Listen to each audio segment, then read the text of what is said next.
Hi, everyone, and welcome to Tim Topham TV, the piano teaching podcast. This is episode number 62.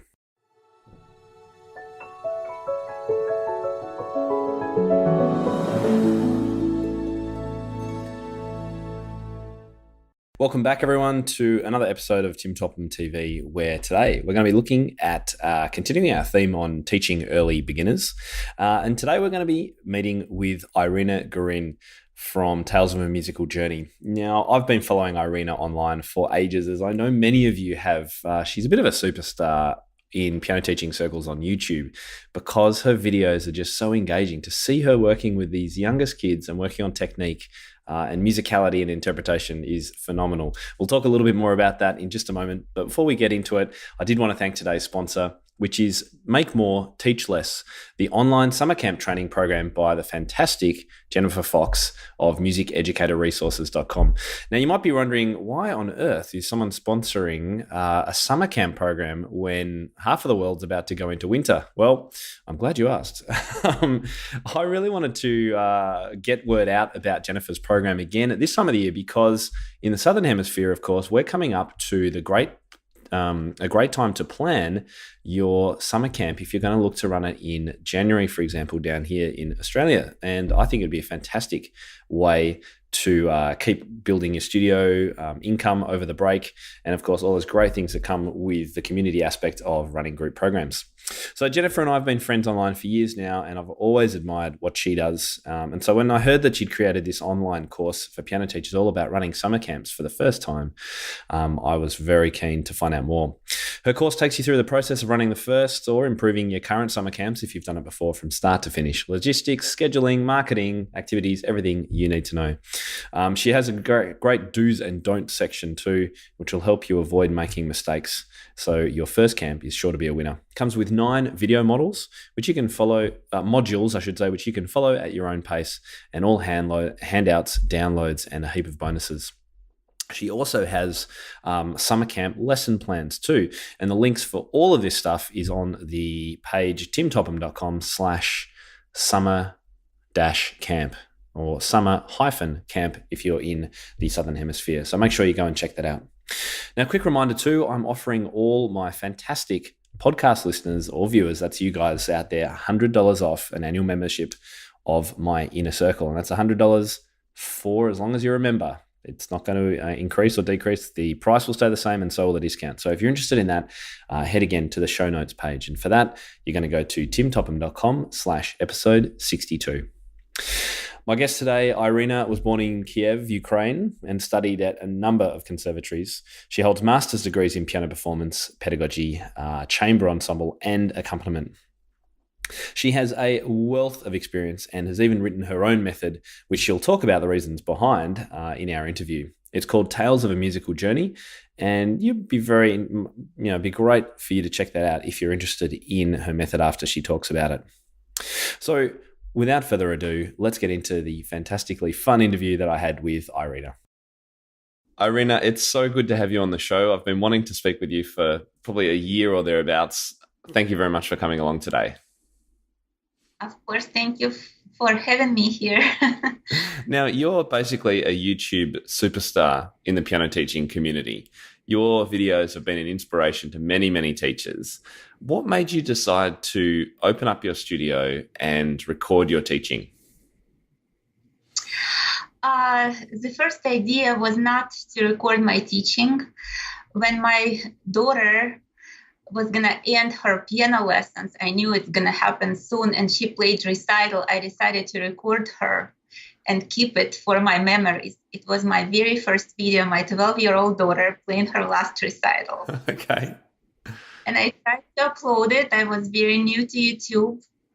At that time, it was 9 years ago. I uploaded it. Then my students saw it, and I decided to upload some of my students. And as I have a lot of students whose relatives live out of USA, it was very convenient for them to show their progress to their relatives abroad and in different states, different cities. So that's how it started. And then I made for each student, I made a playlist. So now people can watch their progress from like 9 years ago till today. Oh, wow. And I didn't know you did that. yes, Oh, yes. wow. Okay. We'll make sure we put a link in our notes to your YouTube channel because I'm sure other people would find that fascinating.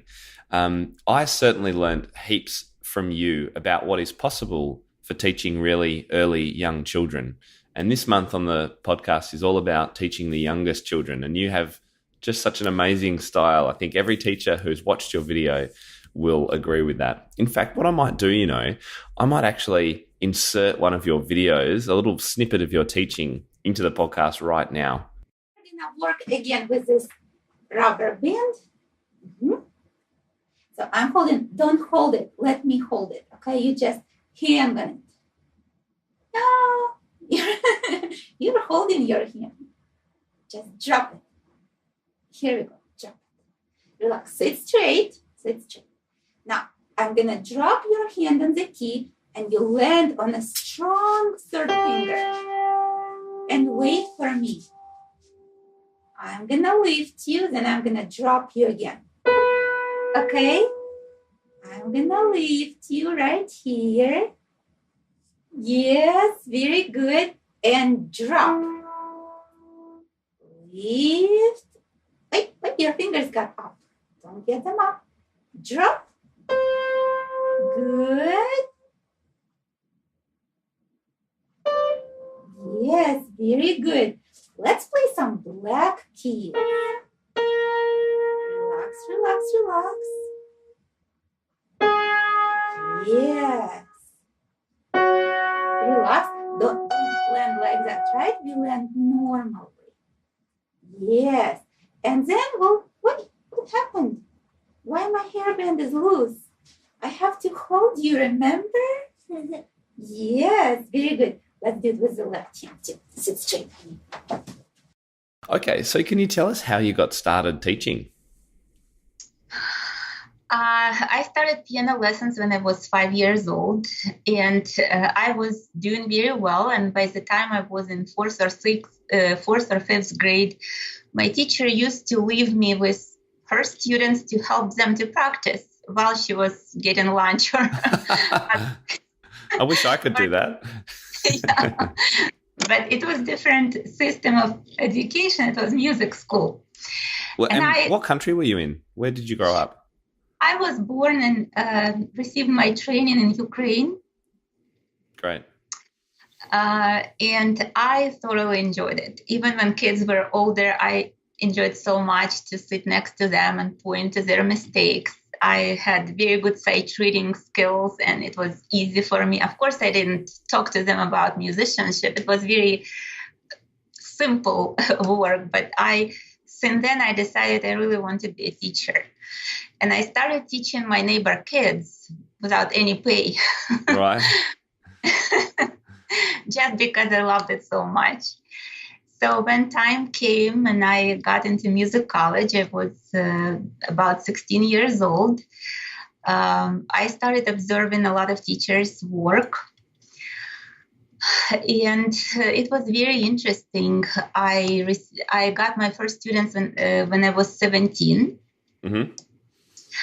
And your first your official students.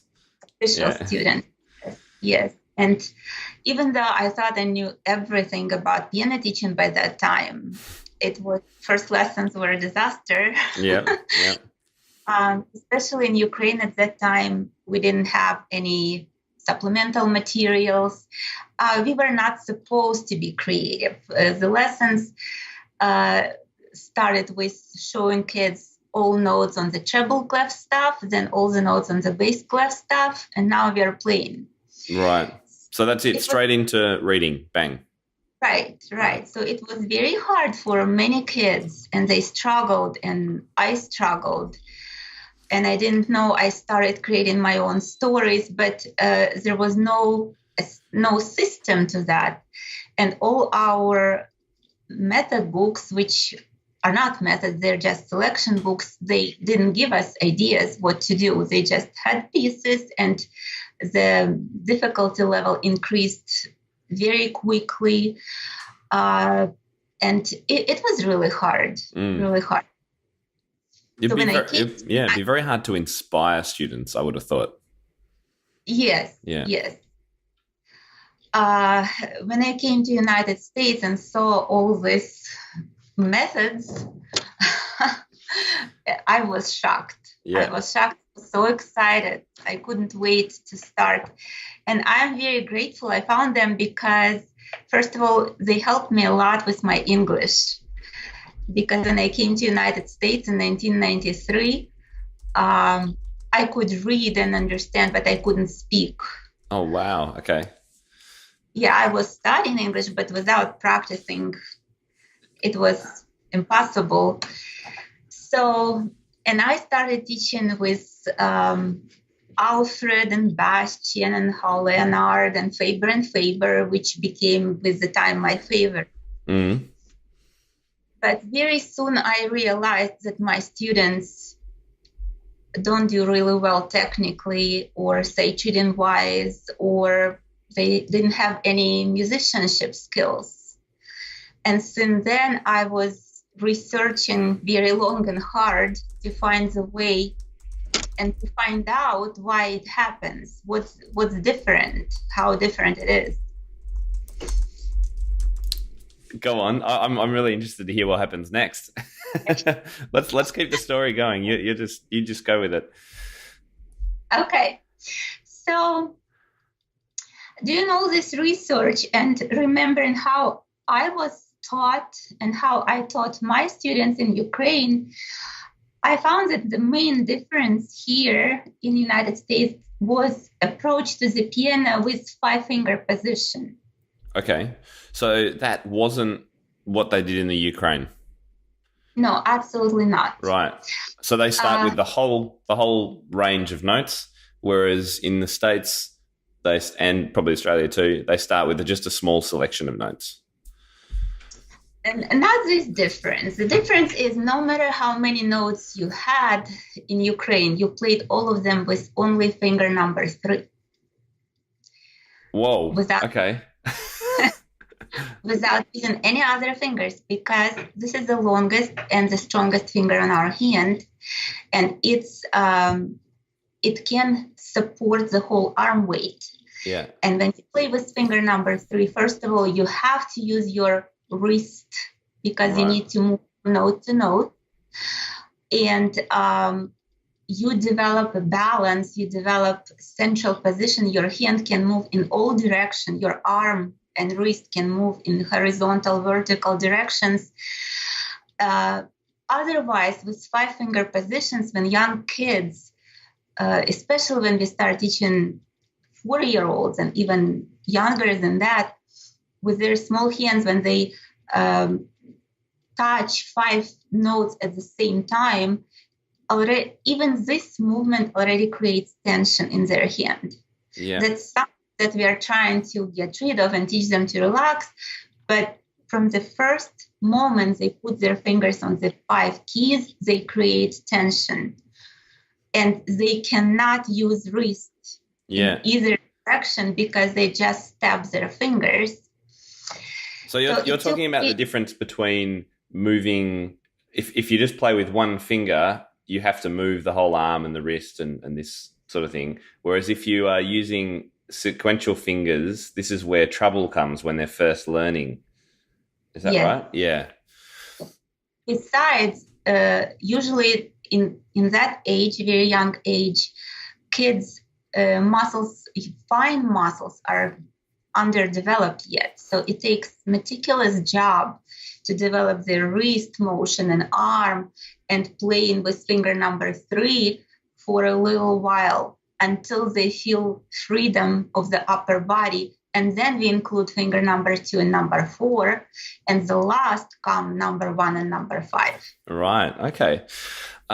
Interestingly enough, I've started exploring piano safari this year. And one of the things that they really push from their research is for early beginners to not try and play with a legato touch, to just detach notes. And that's totally fine to get the wrist position correct and just get that more relaxed approach to the piano. Sounds like you do the same thing. Exactly. Leshetitsky said, Leshetitsky, who was a student of Czerny, who was a student at Beethoven, and he was a founder of Russian School of Piano Playing, even though he is Austrian-born, Austrian-Polish pianist. The interesting fact that Russian school was able to keep this tradition, but European or other schools didn't. That's why we call it now Russian school. Interesting. I didn't know that. I've heard of the Russian school, but I didn't know that was one of the defining features. I'm now that I've experienced this concept with one of my students, I can see it has great benefit. But I must say, as a teacher, when I demonstrate things, I really have to remember to have this kind of detached touch. I'll naturally just play everything legato, and then he'll try and copy me. So we've got to be really careful when we model things like that. So I did try to do it with existing methods first, but kids get glued to the keys, and they are afraid to lose their position of the finger, and it's practically impossible. I struggled for probably 10 years before I decided to work on my own method. And the younger children are, the harder it is. I mean, even with adults, it's the same thing, until, as Lishatitsky said, the wrist has the easiest and the shortest way from key to key. Say that again. The wrist takes our hand from key to key, the shortest and the easiest way. And can you show us how in the camera how you approach the correct movement of just one finger? Do you see me? Yes. Yep. So we play one note, and then we go to the next note, relaxing. After each note, we must relax our wrist. Yep. That's great. Yeah, I can see that beautiful flow that you work on with your students in your videos, which I love. I can see it right in what you're doing there. Just before we go on, and I want to find out more about your approach, what made you go to the USA? I immigrated with my family. Right. Okay. So how old were you then? I was almost 30 years old. Okay. Yeah. Fantastic. And how come you didn't come to Australia? No, you don't have to answer that. Too far away. Now, you've mentioned musicianship a few times, and you've said that's one thing that the American approaches have. Is that right? I think that's what you were saying. Well, Yeah, go ahead. I was just going to say, what do you see as musician? What are you calling musicianship? What kind of things? Tone production, one of them. So kids from the very early stages, I work with them on different tones. Of course, it's impossible if kids are studying on electronic keyboard. So none of my students play electronic digital pianos because it's just wasted time. And that's right from the beginning, Irina? Right from the beginning, yes. Okay. From the very first lessons, when I have a student on the first lesson, we are trying to make happy sounds and sad sounds, quiet sounds and loud sounds. And I'm asking them, what do you think you did differently this time? Why does it sound differently? So this is obviously impossible to do with digital piano. I also use a lot of supplemental toys, which we can, like noise potty. We can press our fingers in the noise potty and they feel the slow and resistant penetration, so they don't knock on the keys. Right. Is it actually called noise putty? Yes. You can buy it. You can buy it. It's called that. Yes. Oh, yes. Right. There you go. Is that an Amazon kind of thing? You can find it on Amazon. You can find it at it's an international company called Oriental Trading. They sell in bulk. Oh, great. So okay. Yes. Another thing about musicianship, even playing with one finger a melody, you can still shape this melody as a phrase. And it's first step to create their hearing of the phrase, where it starts, where it ends, where the culmination, where the peak of this phrase. And then when they start playing legato, they're already ready for that. I use a lot of playing by ear on students. So them listening to you playing something or a recording and they try and copy it, and how does that work? I use a Piano Explorer magazine. Clavier company, they have magazine for kids, Piano Explorer. Yeah. And every month they have featured composer. So, for example, this month it's Mozart. And for every lesson, I prepare a worksheet with questions, what they read about Mozart, fun facts they have to list. I ask them questions about the composer, about the instruments, about the era, about the time period they live. And this magazine also has an online page where we can listen to the musical examples.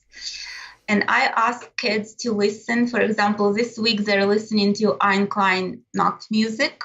And I ask them to pick up by ear the main theme. Right. Even the youngest one can do a little bit. Of course, with youngest, I help a little bit. But I have kids who do hands together at once, even at 8, 9 years old. And I think it's wonderful for them. Mm.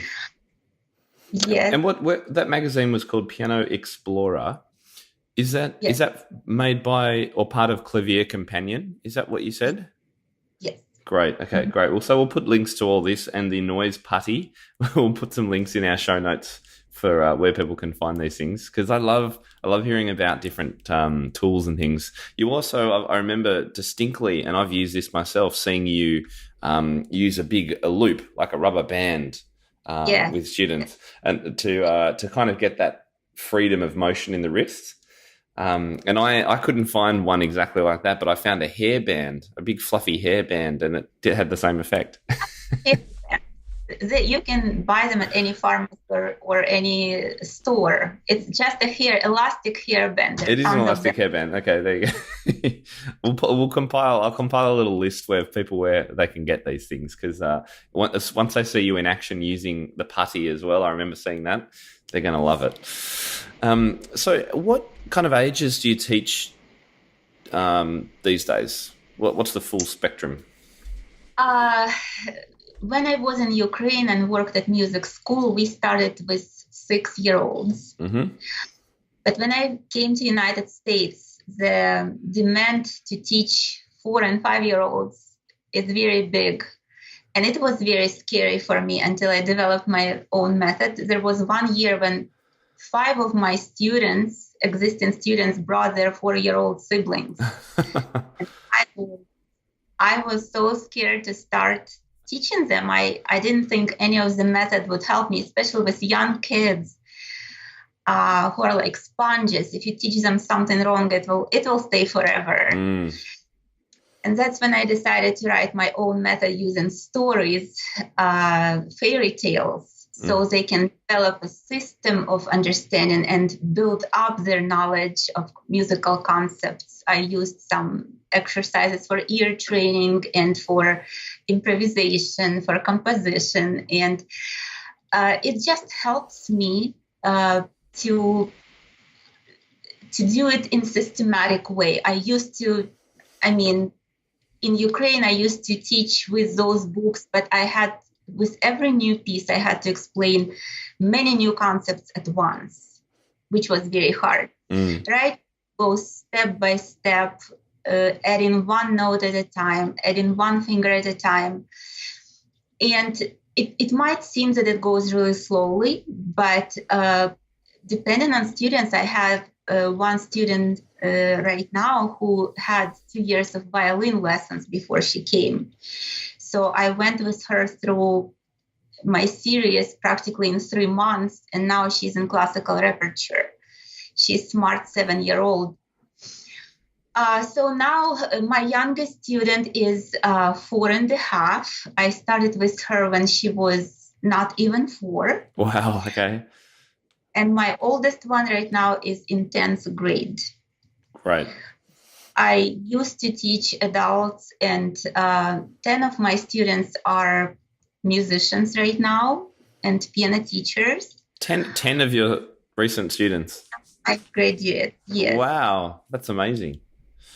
Yes. You should be really proud of that. That's a huge number, I think. I'm very happy. What age? What do you think is the best time to start music education? And that doesn't actually necessarily mean piano. And I'll ask you the question of when do you think it's good to start formal piano lessons? When do you think is the best time to start music education with young children? I think music education should start in the mother's womb. All right. Kids have to be exposed to all kinds of music at all times. Yeah. Again, going to my past, all children were going to preschools, and it was full-time preschools until they started school. And every day they had music lesson where we had to sing, recite poems, dance, move with music, play noise instruments. So when I went to music school and took exam, I was fully prepared for that, because it took at least 5 years since I was 1 year old till 6 years old before I started formal private lessons. I think kids these days are really, really lacking that. Yeah. So even for any parents that might be listening of very young children, even singing to your child, listening to music, just having music around is important. And moving with music, dancing is very, very important. Reciting expressively the poems, the rhymes with expression. Role playing is very important. Even when parents read children's books, I recommend to use different voices so they can relate to all these different intonations and different colors. Yeah. It starts getting their ears tuned, for want of a better word. Yeah. With very undeveloped feel of the rhythm, very undeveloped hearing of the pitch. And it takes a long time. But again, when I was a child, it was quite different. So are you finding that children these days are coming to you less musically prepared? Absolutely. Absolutely. And I think the same too. And it means that our job is, it's harder in some ways, but it means we have to do more of the basic work. But unfortunately, it just kind of delays things because it hasn't happened earlier, I guess. Yeah. Right. And what about more formal piano lessons? What age do you think? That's very individual. As I said, I have a 4-year-old who is doing wonderfully, but I used to have students who were 8 and 9, and it was very hard for them. So it depends on many factors. I mean, there is a physical age and there is a different age, maturity for each kid. When I select students, and I have chance to select students right now, first of all, I look at their maturity age. I don't really care what physical age they are. I check if they can, if they know letters and numbers, if they can stay focused on some tasks for 5 or more minutes, then they can draw or listen to the stories. My main factor when I select a student, if parents are committed and ready to practice with students every day. Right. This is the most important factor. I probably select more not by student, by parent. Yeah, that's great. Well, look, I was just about to ask you about the role of parents in young students' lessons. So for you, this is fundamental. They have to be willing to practice with their students and help them practice. Do they also sit in on the lesson and watch and absorb? They not only watch, they take notes and they video record. Right, every lesson? Every lesson. And it helps to students too, because sometimes when kids get a little older, they start arguing with parents that my teacher didn't tell me that, and why you're telling me that, so they can have a proof. Here's the video. That's what you did on the lesson.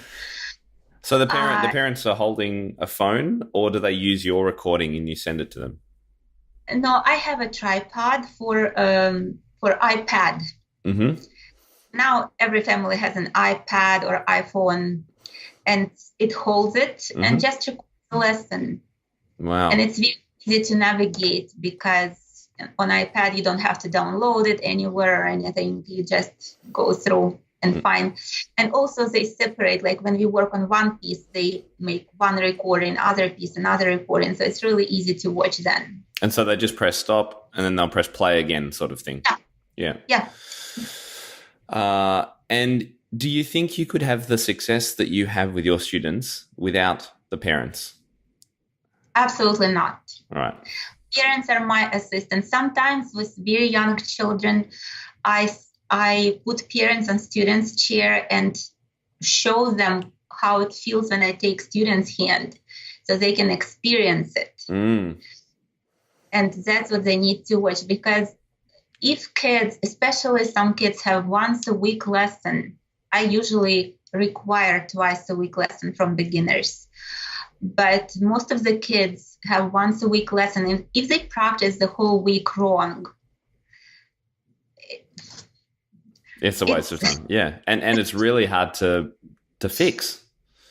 Absolutely. Really hard to fix. So your parents must be, they must be very willing to learn. They must be incredibly supportive. It sounds absolutely crucial, which we all know is the case, but it's very difficult often to find parents who are willing to do this. So before you got to a position where you could choose your students, I assume when you first started, it was perhaps a bit harder for you to get parents involved. Have you got any tips for teachers who are listening who would love the parents to be more involved but are having trouble with that? Of course, parents are lacking education. They don't know what to expect when they start piano lessons. A lot of parents call me inquiring of piano lessons and asking, okay, we have like 2 octaves, electric keyboard. We just want to see if he has an interest. Yeah, I hear that a lot. Yes. So if I hear things like that, I tell them, I'm sorry, I don't teach this way and I have different approach. I explain. And if they're willing, I invite them to an interview. And on this interview, I use all time needed to educate them and let them know what to expect. I don't want them to think, oh, they're going to drop off their kid and pick it up in half an hour and that's it. I explain very in details how I need them. And there is no progress going to be expected if they're not at the lesson all the time. That's great. And I assume you get some parents who will at that interview go, I'm really sorry, I can't afford that time. I might have to look for another teacher. Does that happen? Just because you're up front? Or most of them know you now and they know what to expect? If they come to my interviews, they already know what to expect. Right. A lot of them come through referrals from my other students. And again, if they call and inquire through website or just to find out, just, shopping around, before I invite them to interview, I already explain what kind of commitment they have to expect. Great. Okay, well, look, I'm really interested to hear about your method. I've heard of it. It's called Tales of a Musical Journey. And in actual fact, I was running a workshop in Sydney over here in Australia yesterday, and one of our teachers mentioned it. And I thought your ears should have been ringing. Tell us a little bit. You've told us why you started it and some of the main differences. Can you give us some background to what it's like to use? Because I understand that teachers can choose to try your method themselves. Yes. This method is solely based on this approach of playing with finger number 3. I try to combine the best innovations of method books of 20th century. It has a lot of artwork. It has fairy tales because for kids it's much easier to remember when the same characters go through the whole book. Mm-hmm. And these books have a lot of suggestions for teachers and students to practice at home. And I also wrote a little guidebook for teachers, those who are not familiar with the method. I explain in this guidebook my philosophy and my vision and what I'm doing, why I wrote this method. So I would suggest for those who would like to try the books first to get this method book, and it comes in hard copy and digital, both on Amazon and my website, mm-hmm. And it will give them an idea. The problem is teachers who live in America, this generation of teachers, they don't remember this old approach with big muscles first, with finger number 3. And they feel quite comfortable with 5-finger position because they've never tried the different. Mm-hmm. Mm-hmm. It's hard to convince them to try.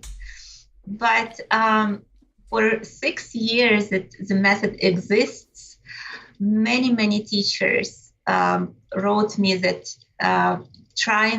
using my method completely changed their teaching style. And some were so frustrated they were going to give up teaching at all, and it brought them to absolutely new level of teaching. Wow, isn't that brilliant? That must make you as a writer and a developer of a method feel fantastic to hear that.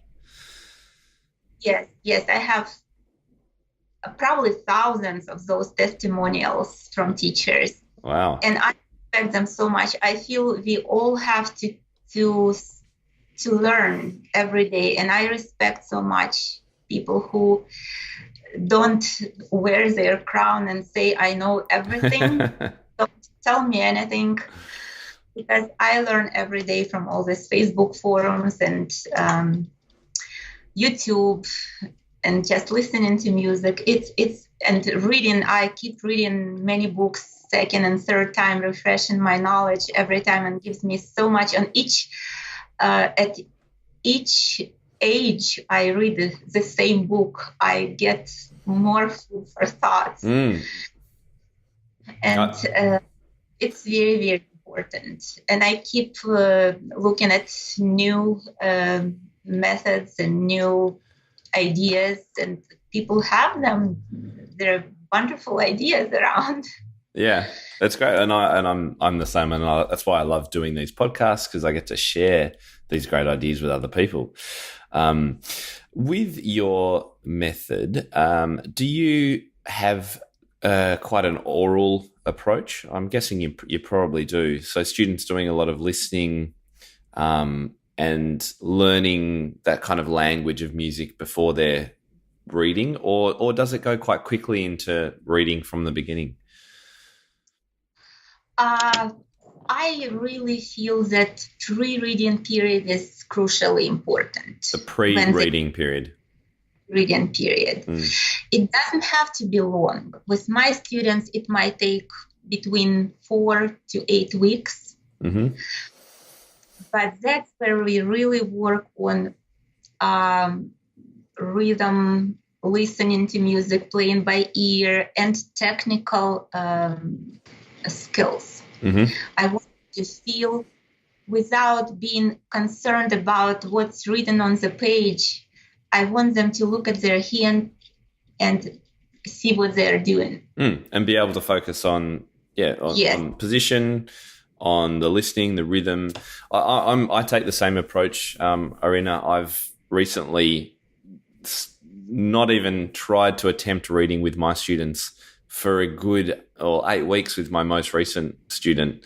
And in that time, as you say, learning rhythmic patterns, singing, composing, just doing and just doing everything that we can that doesn't involve reading, I think is so important. So it's great to hear that. So you call that the pre-reading phase. Yeah. Does your method book give teachers skills or things to do in that pre-reading phase, or does Tales of a Musical Journey start at the reading phase? No, at least half of the first book is completely devoted pre-reading stage. Fantastic. Yeah. Because I know that for many teachers who would start a new student on the first lesson with here's middle C, or here's a note on the piano and here's how it looks on the book, giving them those skills for pre-reading is really important. So I'm sure the readers of your method would find that very helpful. Absolutely. So you mentioned that if you have a philosophy. Can you give us what the primary philosophy of your teaching is? I feel that every child deserves to be taught an instrument, whatever instrument it is, and of course, piano too. And also, no matter what the goals of this child or his parents for the future, they have to be taught properly, giving them opportunity if they want to become musicians. For example, you never know actually when you take a young student what will happen in 10 years or 12 years. I had students who had lessons and never mentioned they want to be musicians, and suddenly being a senior, the girl says, I want to try to play audition at the university. And she is graduating now with artistic diploma. Mm. And it happened on the last year when I taught her. So imagine if I didn't take it seriously from the first steps and taught her wrong, and then she told me that, I wouldn't feel good. Mm. Of course, all children move at very different pace and accomplish very different results. I don't expect everyone to be at exactly the same level when they graduate. But I firmly believe that this primary stage of education is the most important, because it will affect the whole future life of a student, musical life. And it makes me very upset when I hear, I'll teach the student a couple years and then I'll give it to other teacher. It means the teacher is not experienced, and the student is not going to be learning correct habits from the beginning, and then the other teacher will suffer. Mm. and sometimes it's not even possible to correct all the bad habits. Yeah. And for teachers that we all want to do the right thing, obviously, but sometimes we teach the way we were taught and that might not be the best way, or we follow a method that doesn't follow the right sequence. What tips would you give teachers for as you've done, learning about the best ways of teaching the youngest children? Is it about watching other teachers on YouTube? Is it about lots of reading, about trialing different things in their studio? How would you recommend they work out how to be the best teacher they can be for young students? I feel the teachers who take young students have to be very knowledgeable and very experienced, because teaching young beginners is a very special area. I've heard a lot of college level professors who said, I would never ever touch a young student. And it's absolute true, because it's very special area. Teachers who teach beginners, they have to be child psychologists. They have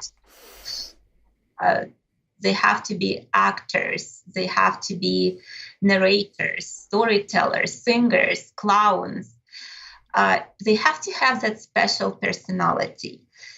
Even the tone of voice may change kids' interest to piano lessons. If teacher is talking all the time with monotone voice, how long young student can tolerate that, and if the interest goes down with that. So again, it's a special kind of personality. If teachers don't feel they can tell a story. They can jump up with the student and dance together, or jump up and down doing jumping jacks just to bring, or joke, make it fun, laugh together. Then I would recommend not to take young kids. Start with older ones. Of course, they're all different. Not everybody has to do everything. One of the things I love watching about your YouTube videos, and anyone that's listening or watching must go and watch have a look at your YouTube channel, because you're so positive with your students. It is, it puts a smile on my face when I see you teach, because these students are just getting you're sort of, God, that is just, I don't know how you do it. I can't do it because I can't do the accent so well. But you do it. They're making the smallest little tiny movements. They're playing one note, and you just make it like they're the best thing in the world. And I think that's so important, and has obviously been such a great part of your success with these students. Can you tell us about a time when you really struggled in your teaching? Because we all have these moments where we doubt ourselves. We don't know if what we're doing is right. When's the time when you really struggled? Again, my hardest moment, I had two hardest periods in my teaching career. One, when I started very young as a teacher and thought I knew everything.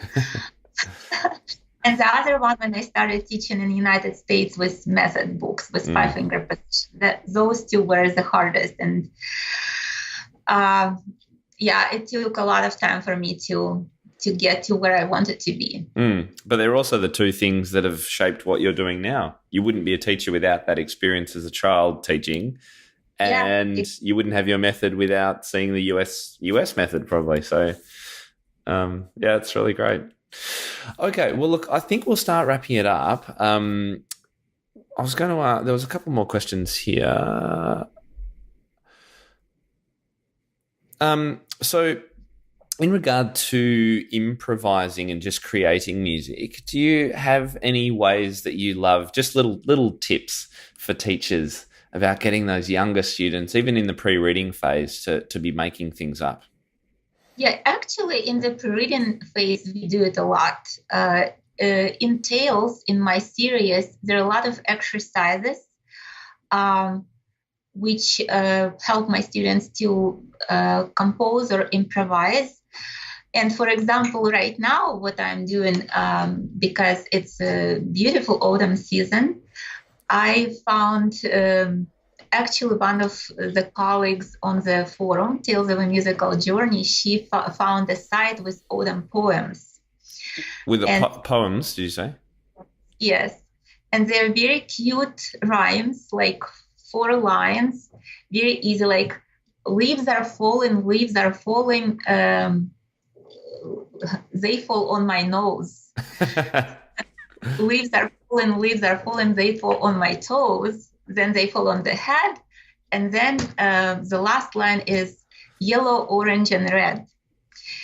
So I offer my students, even the youngest one, to use, first of all, we clap this rhyme.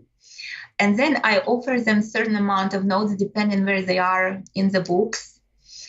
And first we start singing, how would we sing this rhyme? And then I show them how I would play and offer them to try themselves. And some of them even write it down then, and we have it written down as their own song or melody. Sometimes it's even hands together when student is a little bit older. I show them a few intervals, not even chords at first, but for example, fifths and sixths in tonic, dominant, tonic, subdominant, dominant.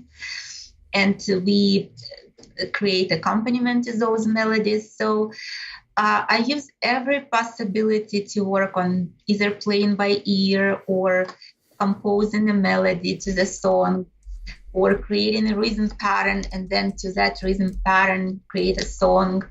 I use a lot of transposition. Practically in first book, every song we transpose and try to play from all white keys. And even though they don't know what sharp or flats are, I tell them if this sounds off, try to use the next white or the next black key. And they love it. They feel it so cool to play both. Yes.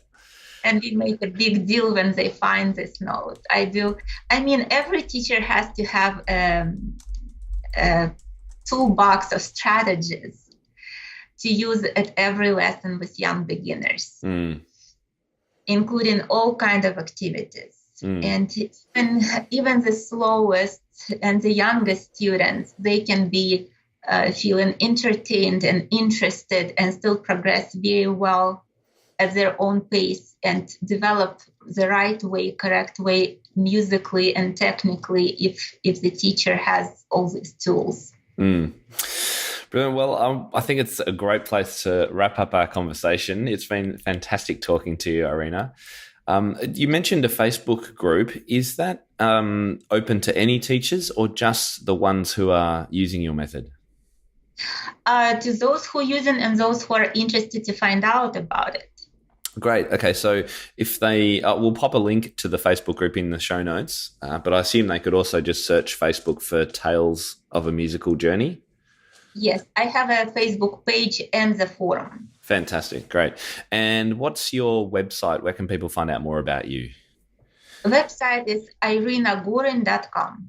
Fantastic. We'll pop a link to that in the show notes as well.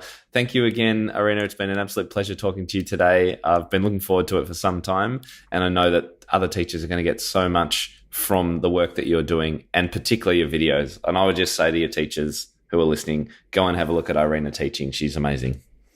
Thank you so much. You're welcome. See you later. Bye-bye. Bye. Hi, everyone. It's Tim here again. Thank you very much for listening to or watching today's episode. I do hope you got something out of it. I put them together to be as relevant and useful to you in your studio and your teaching as possible. So do let me know your feedback. If you've got any questions, comments, critique, whatever it is, you can email me at admin@timtopham.com.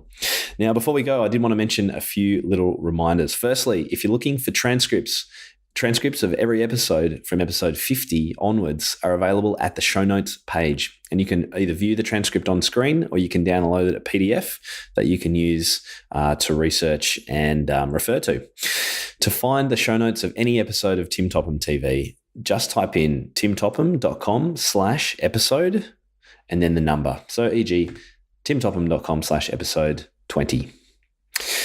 Now, as you may have heard, I am offering currently you guys, my loyal podcast listeners, some of the most dedicated teachers I know, a $100 discount off annual membership of my InnerCircle. The code you need to access that is TTTV podcast, all one word, and the place you're going to find out more about what you get for membership, the benefits, hear some testimonials of current members. The place you go is timtopham.com/community. Finally, if you have a suggestion for a guest, I would always love to hear about it. A lot of you guys have some fantastic connections. So if you're thinking of anyone that would be really cool to interview, please email me, admin@timtopham.com. We'll get to me, and I look forward to hearing from you, and we'll see you in the next episode. If the idea of a piano teachers community where you get to access the best educational resources, rub shoulders with expert teachers from around the world, and have immediate access to feedback for any of your questions, then InnerCircle membership is for you. The InnerCircle is my private community of piano teachers from across the globe who share a commitment to creating and delivering the most inspiring, modern and progressive learning experiences for their students. Membership is now open, so head to timtopham.com/community to find out more and get involved today. I can't wait to see you on the inside.